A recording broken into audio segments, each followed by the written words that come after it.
Good morning, students. Now coming to new chapter, biomolecules. This is most important chapter in objective purpose. Students, every living organism, okay, every living organism, it is a body of living organisms made up of several thousands of organic materials, organic compounds. Number of organic compounds they are present in a living body. So, the body of living organism it is made up of several thousands of organic compounds, and all these organic compounds they are playing a significant role in the construction of the body of organism. But what type of organic materials are found in the living organism's body? What type of organic compounds are there? Answer to this question. We must separate all these organic compounds. We must identify the chemical nature, molecular formula, and molecular structure of organic compounds. Okay, to separate these organic compounds, to identify all these organic compounds, we can take the living tissue, either plant tissue or animal tissue, whatever it may be. We can take the vegetable tissue, okay. We can take the vegetable tissue or a piece of liver.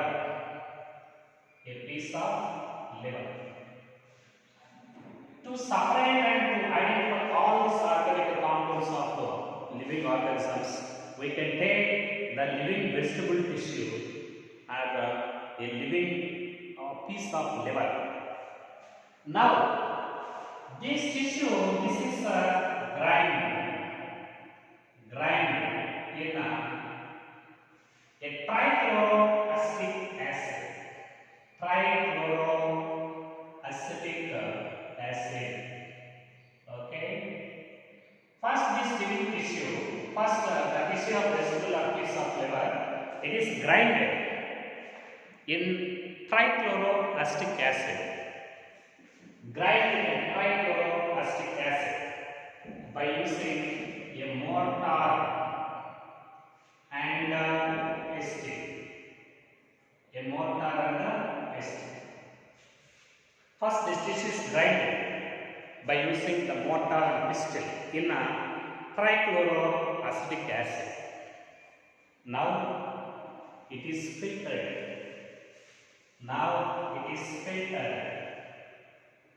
By using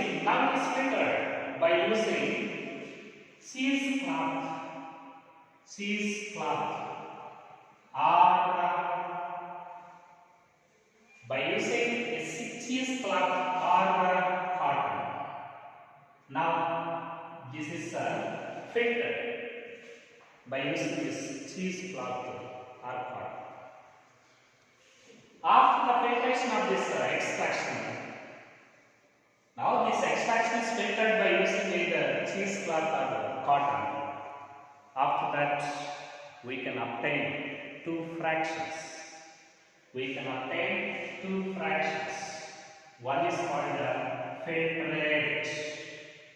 filtrate.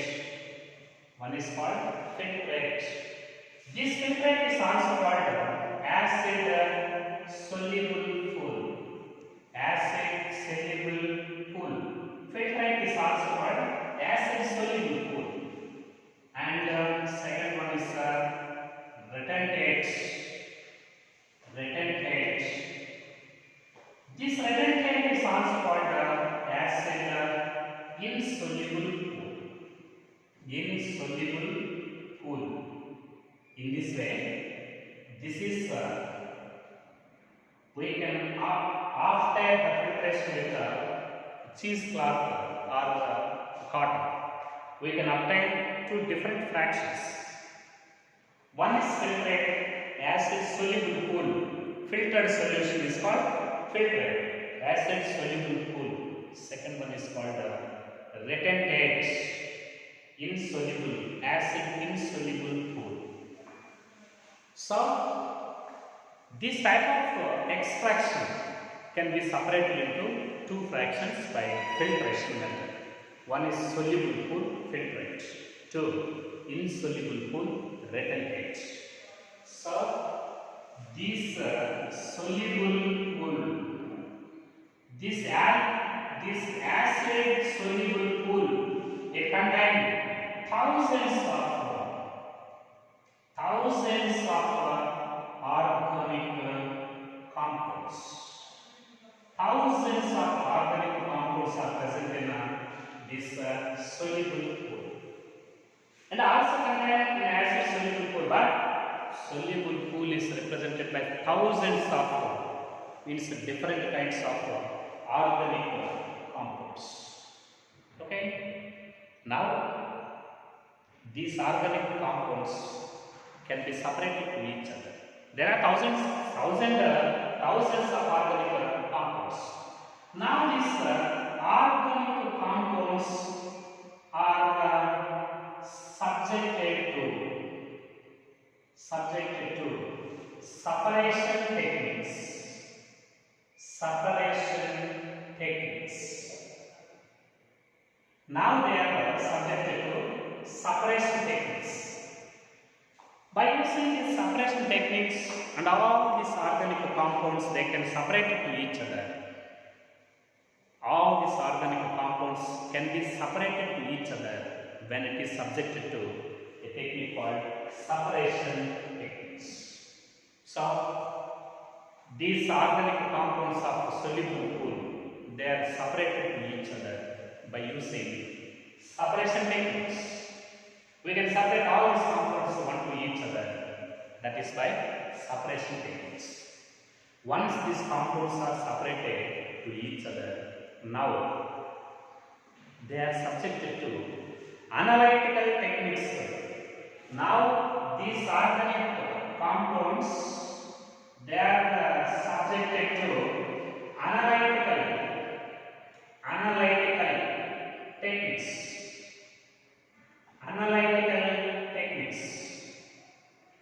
What is the importance of these analytical techniques? When these separated organic compounds are subjected to analytical techniques, we can find it gives us molecular formula of compound and molecular structure of these compounds. That is the importance of analytical techniques. So, once these organic materials are separated to each other, now by using the separation techniques, now these compounds, they are subjected to analytical techniques. These analytical techniques gives us the molecular formula and molecular structure. These techniques, they gives us an idea of molecular formula and molecular structure. So that is the importance of analytical techniques. We can observe and we can find the molecular, what is the molecular structure and what is the molecular formula of these compounds by using the techniques of analytical techniques. Okay? At the same time, these living organisms, they not only contain organic compounds, they also contain some inorganic metals. Inorganic compounds. Inorganic metals means elements. Not only organic materials, they also contain some amount of minerals. Minerals means elements, means inorganic metals. These type of inorganic metals can be separated to each other, just like these organic materials. How the organic materials, inorganic materials can be separated to each other from this living body? They can be separated by destruction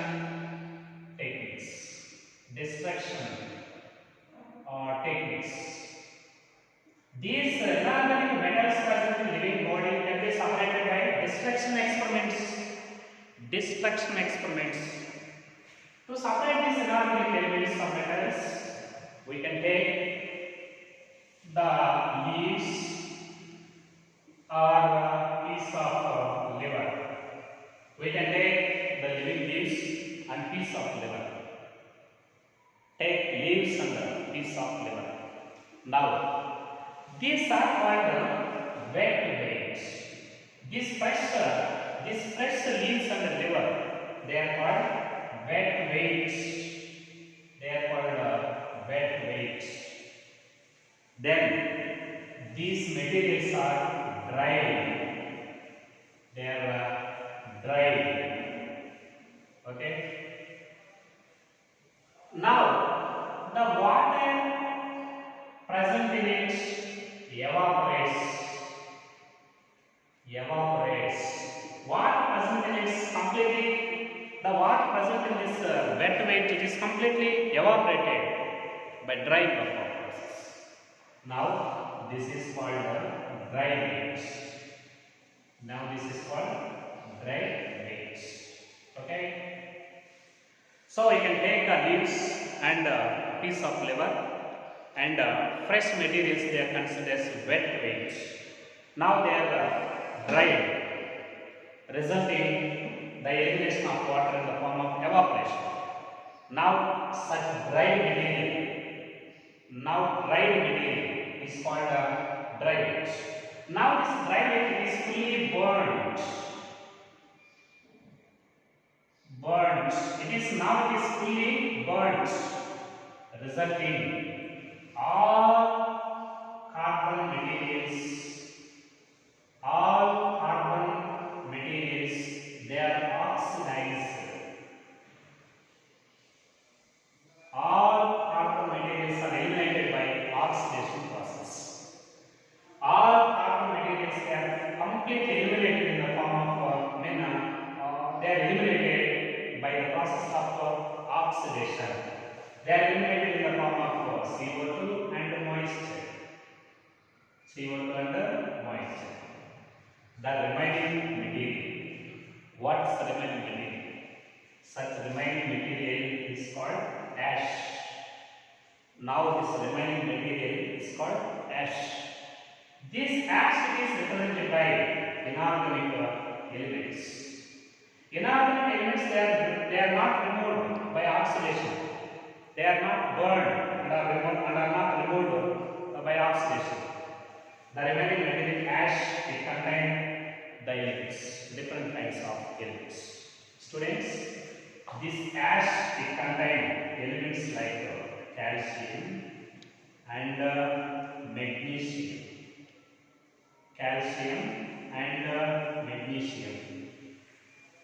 So, inorganic metals like calcium and magnesium, and also inorganic compounds like sulfate and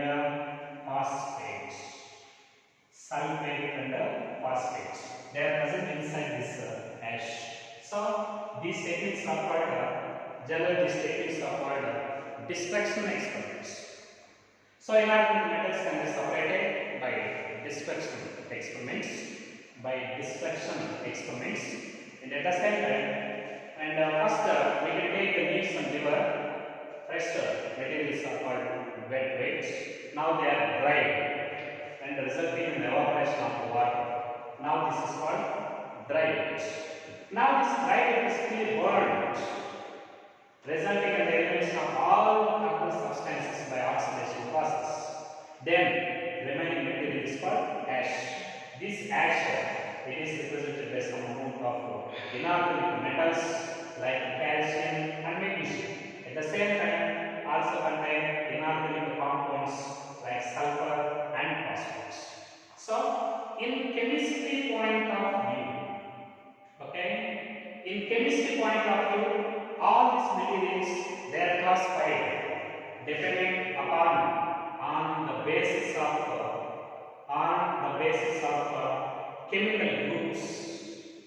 chemical groups. And all these inorganic metals, they are classified on the basis of chemical groups in chemistry point of view, like aldene,